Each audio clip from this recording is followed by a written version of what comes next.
Hello? What? Hey? What? What? Oh, that, yeah. Um, is it a bit daft? It's very noisy. Can you hear it? Why have I got this hat on? That's a bit strange. How are you? It's Father Richard here saying hello with a daft hat on. Is that any good? Oh, let's take that hat off, shall I? That's a bit of a bit crazy one, that one is. Let's put something a bit more sensible on, shall we? How's that? Is that any better? No? Oh, I don't know. It could be, couldn't it? Oh, what? No, no, that's just look at me. It's getting a bit silly now, isn't it? Should we try something else? How about that one? That's smart.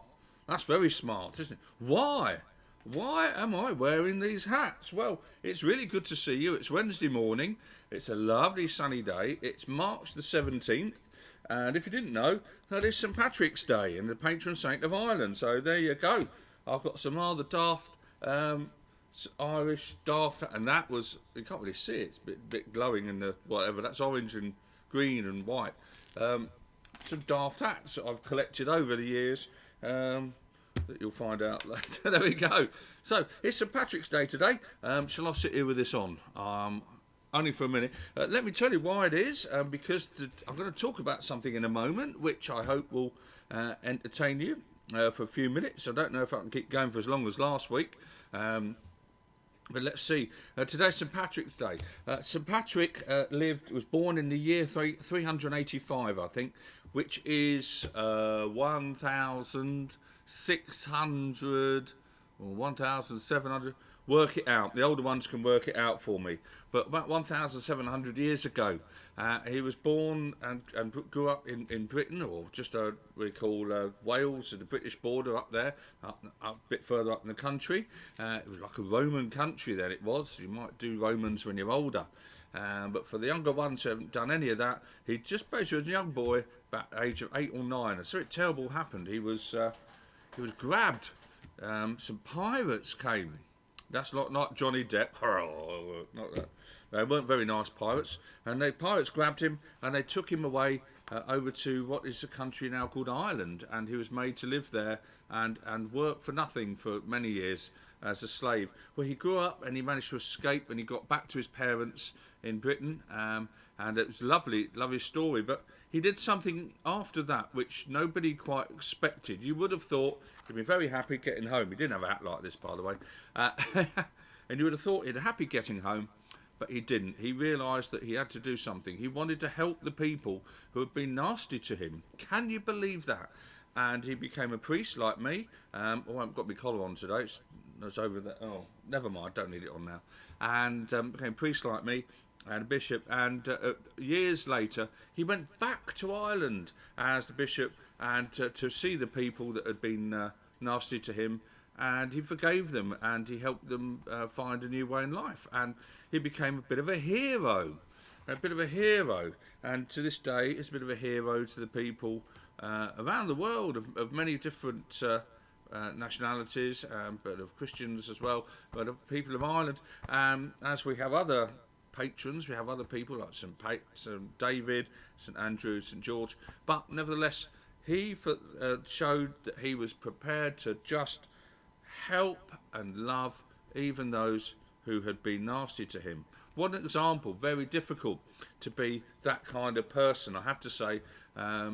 It's a challenge for us all.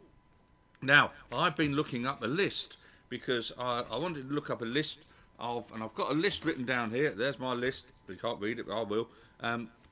Of the people that we think at the moment are heroes. Now, I had a look at this list, and it's a brand new list, which I managed to pick up for all the people that have been voted heroes over 2020-21, which is now.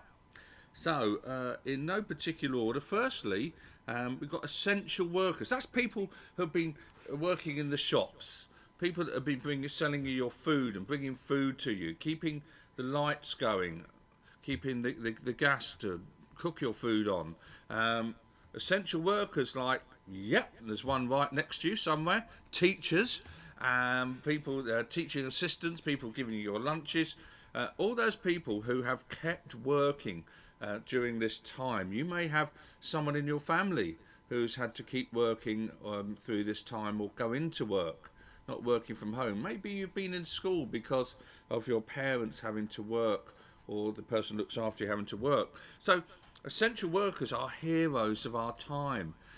People who think of others and go and help. Very interesting that, isn't it? That's on our list of heroes at the moment. Wow, so if you've got a hero, give them a bit of a round of applause if you can see them. So give your teachers a round of applause. There we are, they're very good, they're worth it. So who else have we got on our list? We've got Captain Sir Tom Moore is on the list. Well, we know him. He was that really lovely man who was 100, and he was doing the walking up and down to raise money for the National Health Service, for the hospitals and the doctors. And he raised millions. I can't remember how much in the end. Millions. A lovely, lovely old man on his little... Remember him walking up and down his little frame? Now, he didn't have to do that. He really didn't have to do that. And that's what a hero is about. A hero doesn't have to do something, but they decide that they are going to do something. And not really for themselves. So Captain Tom Moore could have just sat in his nice comfy armchair and watched telly and waited for his vaccination. But he didn't. And he got walking. And he was an extraordinary man. And... only in his late life, nobody had heard of him until the last year or so, when his walking up and down was absolutely lovely. So there's another hero for you, Sir Captain Sir Tom Moore. Let me looking on. I'm looking other ones here. We've got Joe Wicks. Joe Wicks, that's on the list. He's the man that does the exercises at home. Now, I don't know why all of that stuff is considered being a hero, because I'm really lazy and I'm getting tired already. I'm really lazy. But it is actually very good. He was very good. He decided it was just going to start exercising, putting videos up. And he's one of the first people that did that. Maybe we're doing stuff like that now, but I'm not exercising, I'm just talking a lot, I suppose. But Joe Wicks is someone who's considered a bit of a hero because he got people moving and helped people feel better about themselves when you were stuck at home. Did you go and do Joe Wicks as your parent, carer, your mum, dad, your friends and the older people been doing exercising with Joe Wicks? I don't know. Well, maybe he's made them feel better. So Joe Wicks, apparently, on the list, is a hero. Then we've got somebody you might have known, you might have heard of. A guy called Marcus Rashford. He's a footballer, very famous footballer, plays for England. And he is one of the top people, a hero. People are calling him a hero. Why? Because he was worried about people not getting their dinners, not getting their food, and especially young people and children not getting food. What a man. He decided, he was very famous, he didn't have to. He could have just sat in his big mansion and he would have been fine and waited for the football to start. But no, he decided that he wanted to help and he was not happy. And he said, no, we must make sure everybody gets their food. And he was listened to by so many people. Eventually the people that could do it helped out. He stood up and he went, no, we must help people. A different sort of hero. Not like Joe Wicks doing all of that. Not like Captain Tom Moore walking up and down getting money. Not like the essential workers going to work. He did a different kind of hero. He was one who said, no, we must feed people.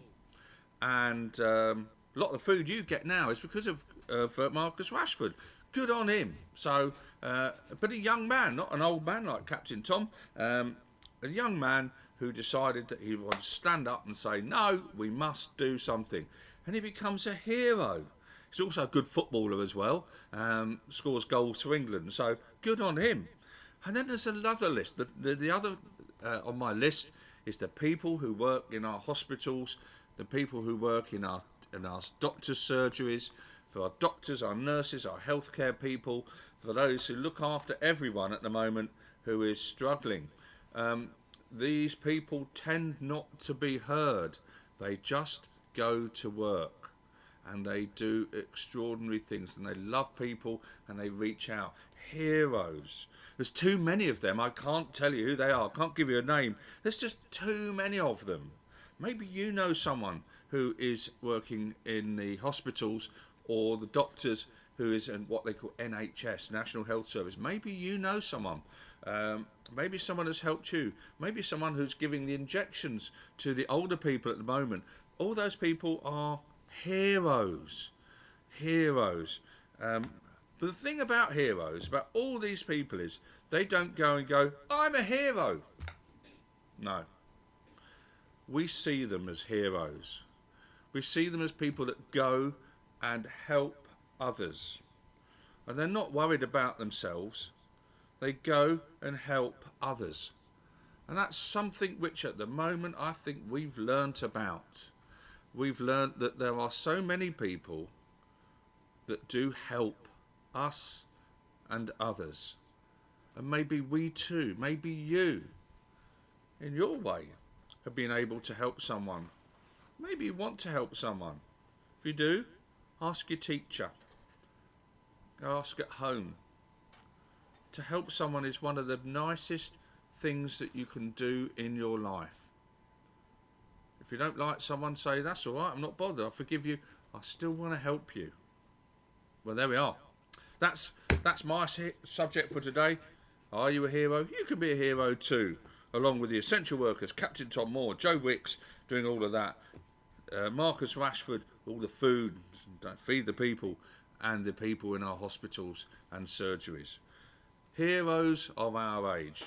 Well, St Patrick was around a long, long time ago, and he's helped a lot of people in what is now called Ireland to live better lives. So there we go. I will leave you with that. So on behalf of me, happy St Patrick's Day. It's Father Richard saying it's really good to see you. Look after yourselves, and I'll see you soon. Slanta, which means blessings to you. Till then, bye-bye.